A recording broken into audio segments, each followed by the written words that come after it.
આપ જોઈ રહ્યા છો સ્પાર્ક ટુડે ન્યૂઝ। દક્ષિણ ગુજરાતના મિની સોમનાથ ગણાતા સ્તંભેશ્વર તીર્થધામ ખાતે આજે મહાશિવરાત્રી નિમિત્તે ભક્તોનું ઘોડાપૂર ઉમટી પડ્યું। સ્તંભેશ્વર તીર્થની સૌથી મોટી વિશેષતા એ છે કે અહીં સ્વયં સમુદ્ર દેવતા દિવસમાં 2 વખત ભગવાન શિવનો જળાભિષેક કરે છે।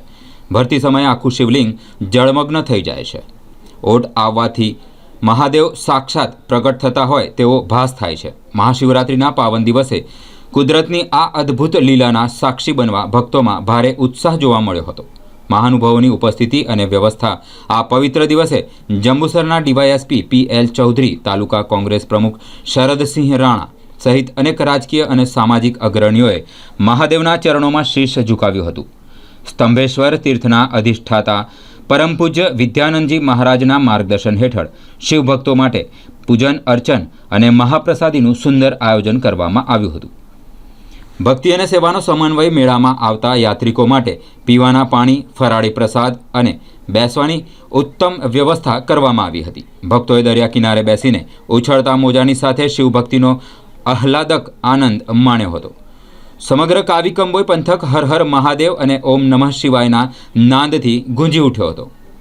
ચુસ્ત પોલીસ બંદોબસ્ત અને સ્વયંસેવકોની મદદથી લાખો ભક્તોએ શાંતિપૂર્ણ રીતે દર્શનનો લાભ લીધો હતો। ભગવાન સ્તંભેશ્વર મહાદેવનું મંદિર આજે ભરૂચ જિલ્લાના જંબુસર તાલુકાના કાવી કંબોઈમાં આવેલું છે।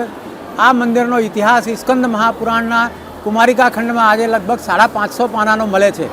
આ જગ્યાએ ભગવાન કાર્તિક સ્વામીએ તારકાસુરનો વધ કરેલો અને તારકાસુરનો વધ કર્યા પછી આ જગ્યાએ બધા જ દેવતાઓએ ભેગા થઈને અહીં એક વિજય સ્તંભની સ્થાપના કરી અને એ વિજય સ્તંભના સ્થાપના કર્યા પછી એ સ્તંભની ઉપર ભગવાન સ્તંભેશ્વર મહાદેવનો આજે શિવલિંગ એમને સ્થાપિત કર્યો। ત્યાર પછી આ શિવલિંગને સ્તંભેશ્વર મહાદેવ તરીકે આખા દુનિયામાં આજે પ્રખ્યાત થયા છે।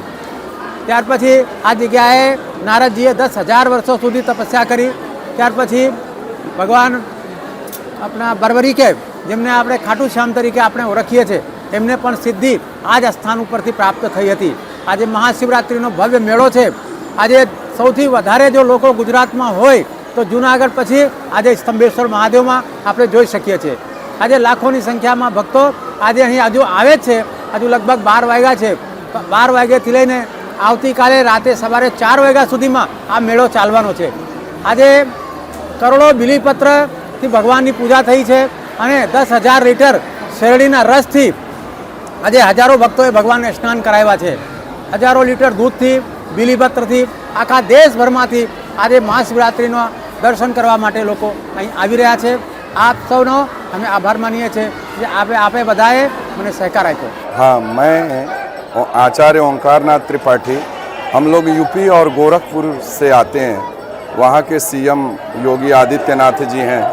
गुजरात प्रवास के अंतर्गत हम घूमने हुए आए थे सौराष्ट्र में।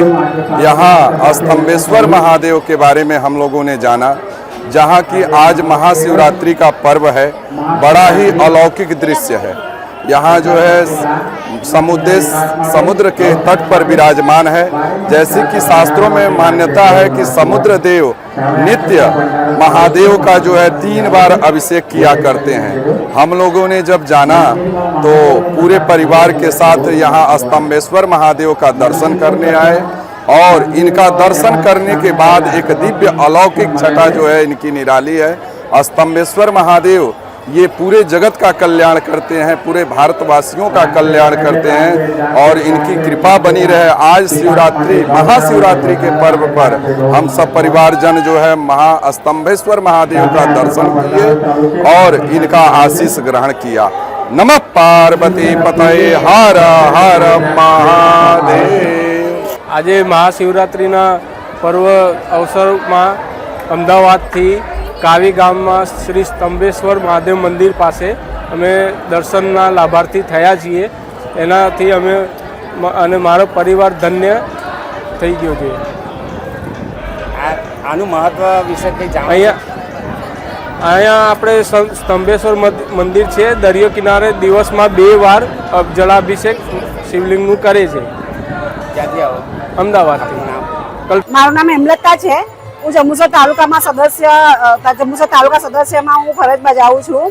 आज अहींया बहुत शिवरात्रि नो महिमा खूब ज धामधूमथी उजववामां आवे छे। कंबोई गाम निमित्ते ત્યાં આગળ શિવરાત્રીનું ખૂબ જ મોટું મહત્વ, ખૂબ જ મોટો મહિમા છે. એ શિવરાત્રીમાં લોકો ગામે ગામ અને ગુજરાતના અલગ અલગ સ્થળોએથી અહીંયા બધા જ શ્રદ્ધાળુઓ દર્શન કરવા માટે આવી રહ્યા છે.